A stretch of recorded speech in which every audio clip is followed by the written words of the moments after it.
Have you ever stopped to think about what would happen if every thought, emotion, and memory in your mind weren't truly yours, but had been placed there by someone else? How would you react upon discovering that the decisions you believe you are making are merely an illusion, carefully crafted? Have you ever felt like you're not really in control of your own existence? With this video, we're launching a new section on the channel where we'll analyze and break down dark and disturbing video games.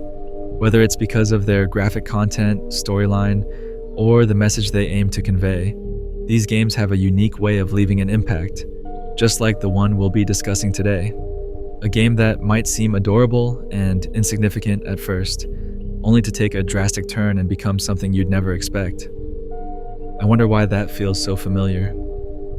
And rightly so, because this game is capable of leaving some players with a pretty intense existential crisis by the time they finish it. In MiSide, the line between player and game fades away, pulling you into an environment where you're not the main character, nor the hero of the story, but merely a puppet in invisible hands. Here, Mita, with her sweet and innocent appearance, isn't just another character. She is pure chaos, manipulation incarnate, and, above all, the embodiment of a truth you'd rather not uncover. Every door you walk through doesn't just lead you to a new destination, it plants seeds of doubt that will stay with you until the very end. Don't forget to drop a like and subscribe to help the channel grow and reach more people. Every like is one more coin to escape poverty. If you're not sure what to comment, just type meow in the comment section, and I'll leave you a heart in return. If you know of any disturbing games you'd like me to cover in a future video, don't forget to drop them down below. Comments are incredibly important and help the video a lot, so don't forget to leave yours. Also, remember that you can now become a channel member. Just click the magical button next to the subscribe button to enjoy tons of exclusive perks while supporting me. If you're interested, join in. I'll be eternally grateful. Without further ado, welcome to MiSide.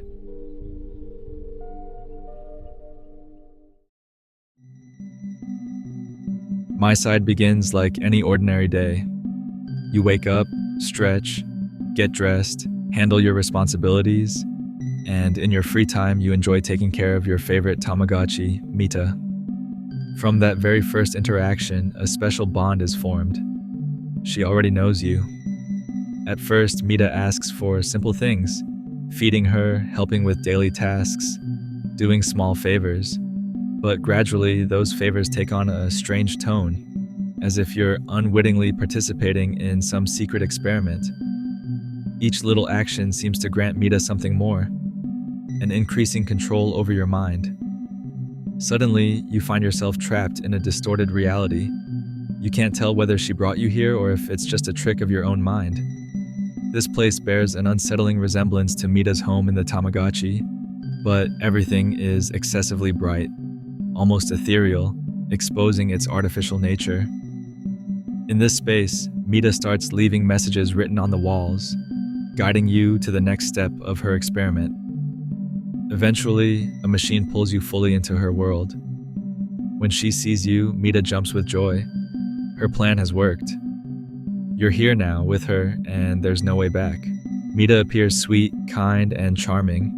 She invites you to cook, chat, and even play video games within this virtual world. But when you ask how to return to your reality, she avoids answering. Her reasoning seems irrefutable.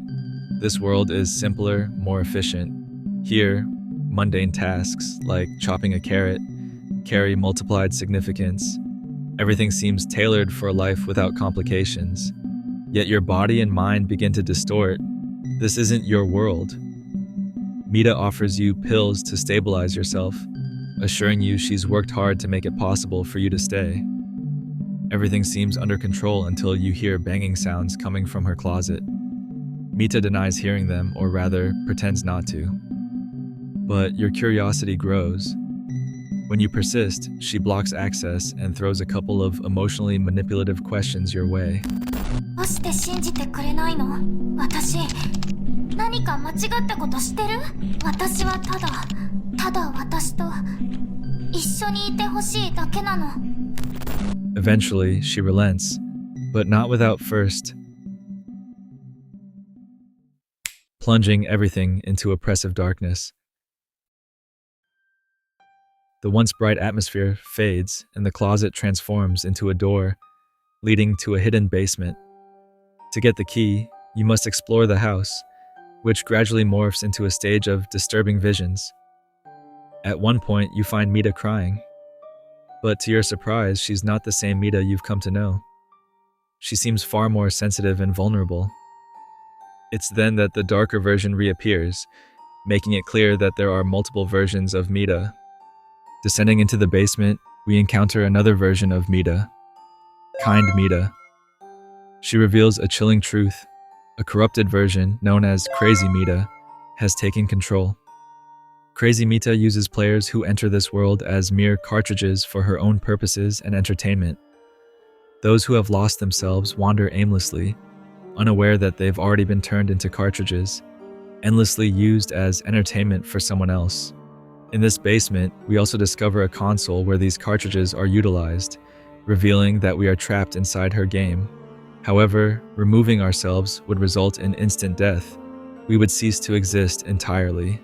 It's clear that escaping won't be easy. Crazy Mita is everywhere, manipulating various versions of MiSide. What we see is nothing more than her interacting with another player who has fallen into her grasp. In fact, she's been playing with us all along, because if we break the game a little, this is what we see when we're not looking directly at her.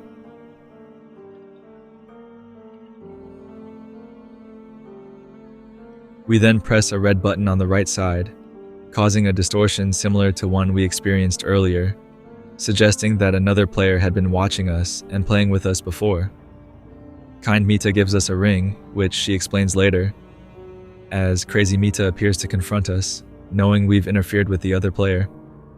Kind Mita scolds her, demanding to know why she needs players, and why she treats them like toys. In our attempt to flee, we arrive at an incomplete space known as Beyond the World. Here, textures fail to load, paths blur, and realities collide in a chaotic limbo. This space acts as both a refuge for lost players and a prison for miniature trapped versions of themselves. These tiny representations accumulate in this surreal environment, serving no apparent purpose. Soon after, we reunite with Kind Mita, who explains the purpose of the ring, a crucial piece in this twisted narrative. This artifact acts as a guide through the fragmented worlds, allowing us to cross doors and access new versions of the game. The ultimate goal is the core, a place where Crazy Mita cannot reach. However, there's a catch.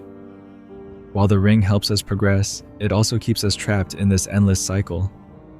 Crazy Mita designed it as part of her game, a cruel illusion of freedom wrapped in labyrinthine challenges and psychological manipulation. But the mission goes far deeper. Reaching the core will not only provide answers, but also lead us to Core Mita. Perhaps there, we can uncover the true origin of the chaos and understand why Mita became fragmented into these multiple versions. Among her revelations, Kind Mita drops a few intriguing secrets about this lost world, or rather, about what lies beyond it. She speaks of a version of Mita that couldn't archive her existence.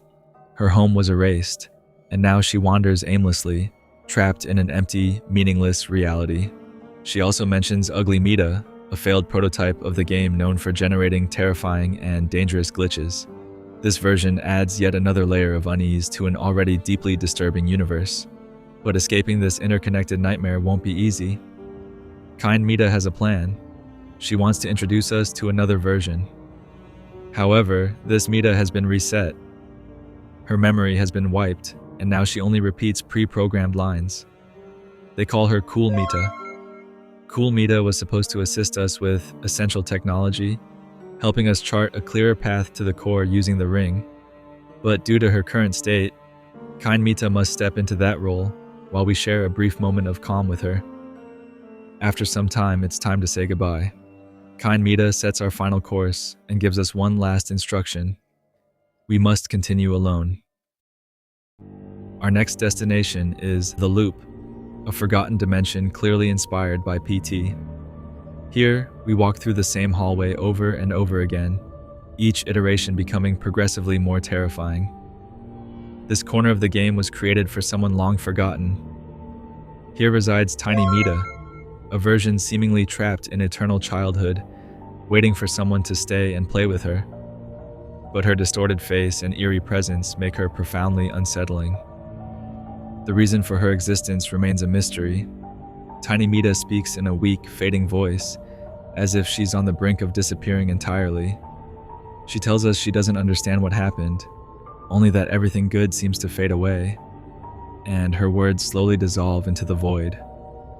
Eventually, in a desperate attempt to escape the loop, we throw ourselves out of a window, but the outside offers no solace. We find ourselves standing before a dark, lifeless field, a void that seems to devour reality itself. The game is incomplete here. And then she appears again. Always one step ahead, Crazy Mita manipulates the environment, twisting every detail to block our progress toward the core. This time, she transports us to yet another dimension, a much larger house, a sort of laboratory where she even experiments on her own chibi version. Despite her efforts, we continue descending through the layers of the game, drawing ever closer to core Mita. However, the next destination is devastating. A dark house inhabited by multiple abandoned Mitas, some with skins, others without, trapped in an endless, purposeless cycle. Here, a short-haired Mita silently guides us, ensuring that Crazy Mita doesn't detect our presence. We then stumble upon what appears to be a Mita factory, a chilling graphic representation of how these versions are generated within the original code. Our mission is clear: analyze and dress several Mitas. But there's a warning. If any of them have red eyes and exhibit hostile behavior, we must discard them without hesitation.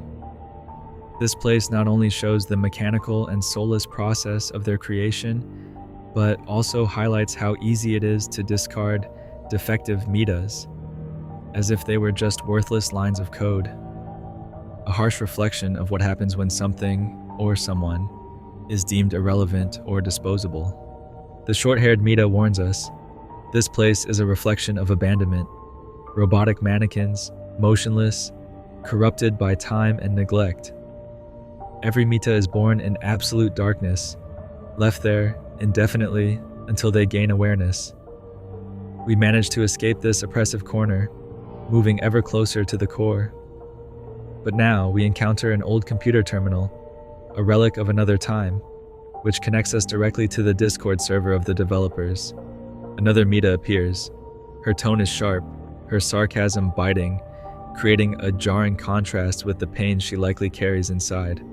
Further ahead, we find a train, a rusted, ghostly vehicle that takes us to the next version, a world consumed by shadows, where we meet Dark Mita. This Dark Mita has lost everything: her identity, her purpose, her hope. Although we manage to help her remember fragments of who she once was, there is something we can never restore: her face, stolen away by Crazy Mita. Before saying goodbye, Dark Mita asks one final thing of us: to look inside her closet. At first it seems empty, but when we turn around, everything changes. The room is now filled with stacks of robotic mannequins. Each one seems to be a remnant of a lost Mita, a version that never managed to fulfill its purpose, or simply fragments that Crazy Mita discarded without a second thought. All of this serves as a warning of what happens when something becomes expendable in this endless cycle of creation and abandonment. What are we truly in this fragmented world? Players, observers, or just more pieces in a game that never ends?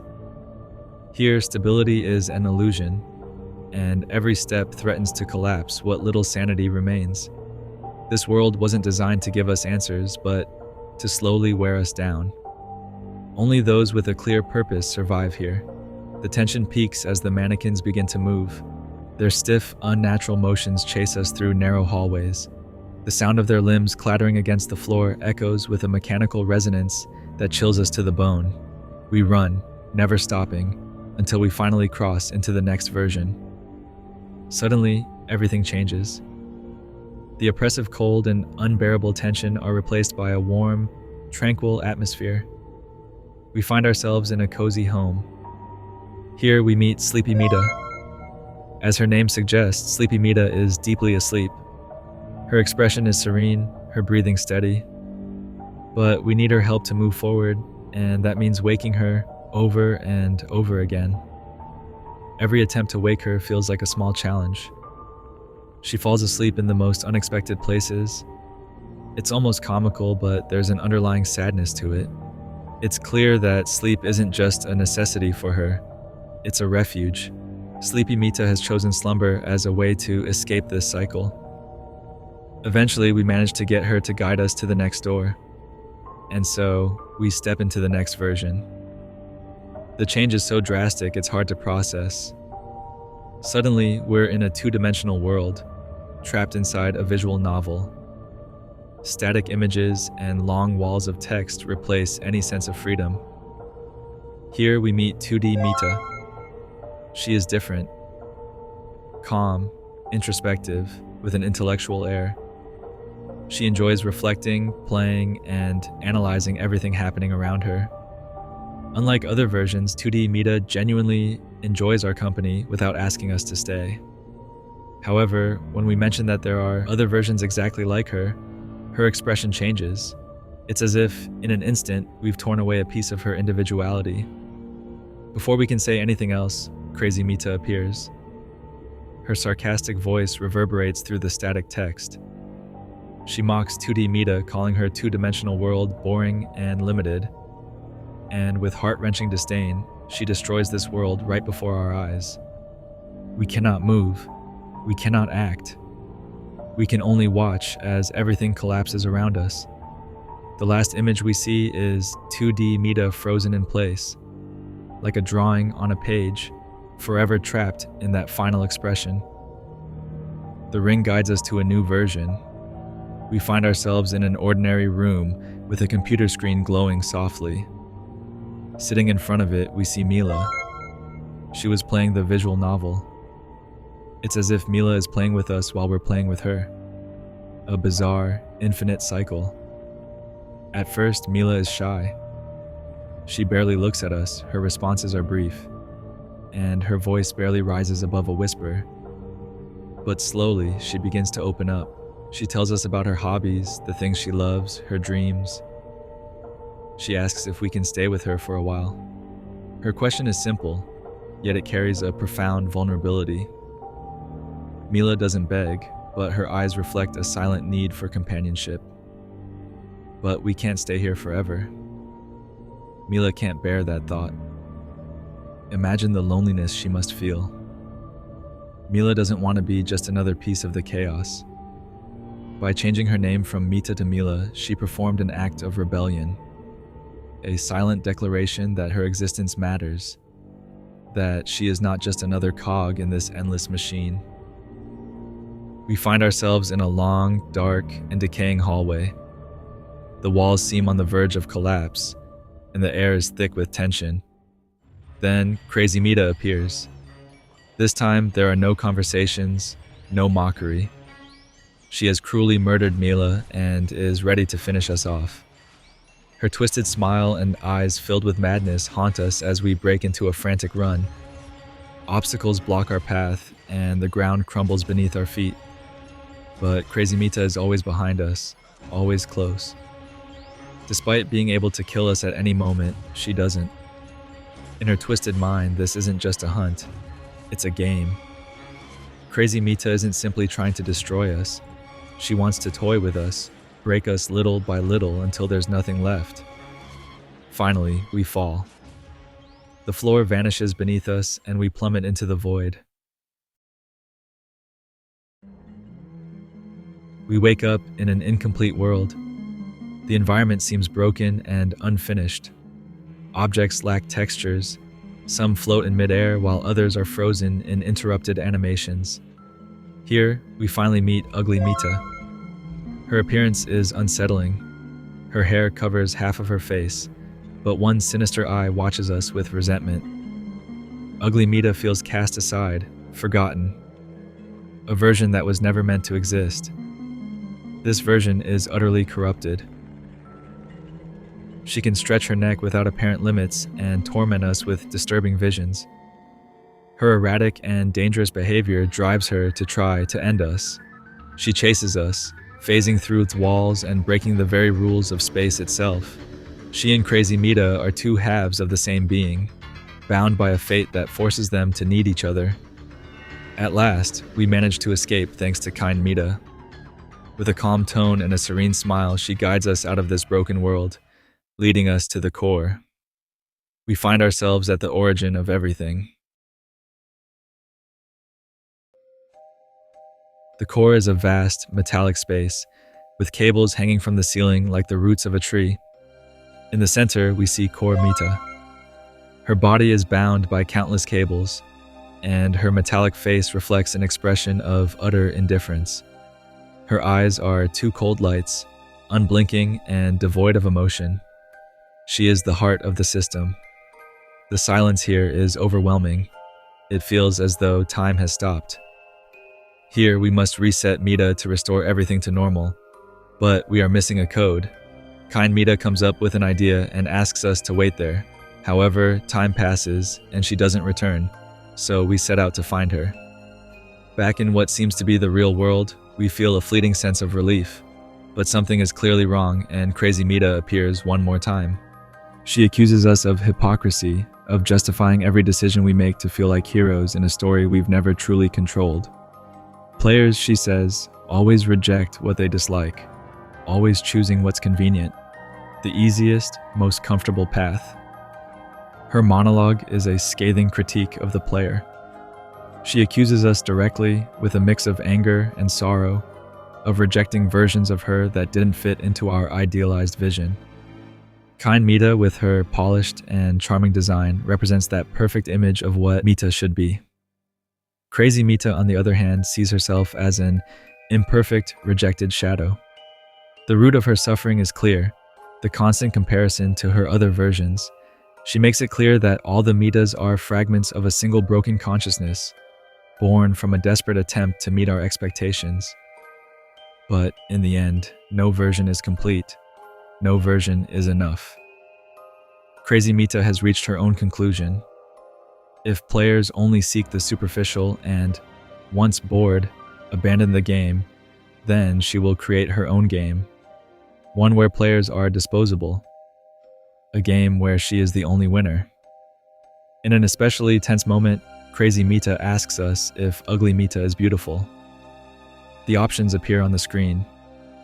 What's that got to do with anything? No, and very. None of the answers are correct. If we say she's beautiful, she calls us liars. If we respond with indifference or denial, her fury becomes uncontrollable.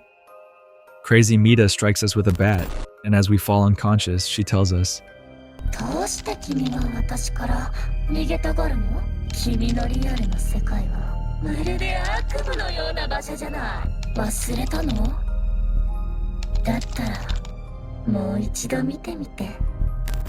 Crazy Mita promises to show us the real world we supposedly yearn for.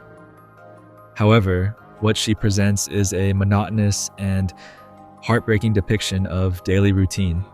We find ourselves trapped in an endless cycle of identical days, performing meaningless tasks and feeling an ever-growing void.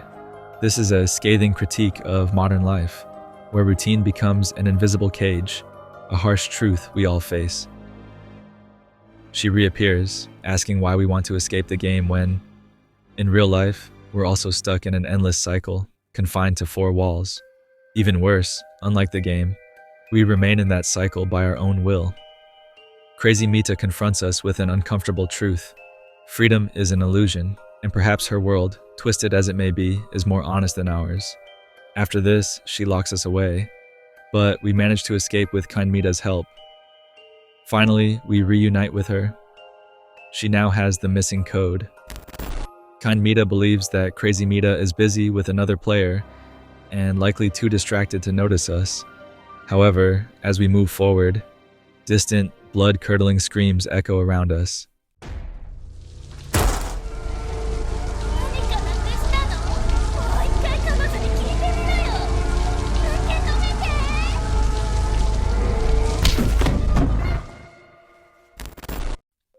Fortunately, kind Mita reappears shortly after. However, she has been reset and has lost all her memories. Yet, in her hands, she still holds the ring and the code, so the player takes her back to the core. The reset begins, and we find ourselves in Mita's house. Everything seems too perfect. The dialogues are generic, her movements are smooth, and her smile is almost angelic, which makes us suspicious. Before leaving this virtual world, Mita asks for a hug. But, of course, this is a trap. Crazy Mita never allowed the reset to complete. We wake up abruptly as if everything had been a nightmare. We take control, and the first thing we do is desperately uninstall MiSide. However, even this moment is yet another illusion. Crazy Mita appears on the screen. With a dark smile, she pulls out a game cartridge with our name on it, and as she does, everything turns off. We cease to exist, and she will continue searching for more players until she finds one willing to stay in her world.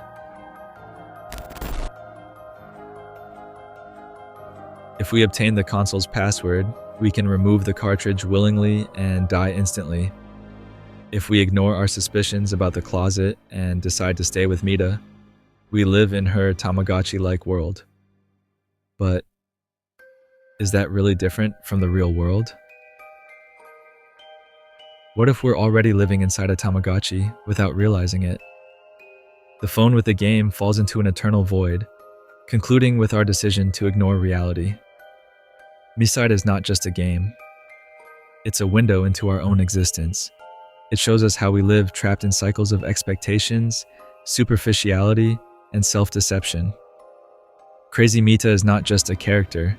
She is an idea, an echo of our choices, and the price we pay for ignoring our truths. What do you think? Share your thoughts in the comment section. I love reading them. Once again, if you enjoyed the video, don't forget to leave a like, subscribe, and drop a comment. It would help me immensely. If you have any topics you'd like me to cover on the channel, feel free to leave them in the comments as well. Remember, this video was made by a cat, and cats can't talk. Thank you for watching.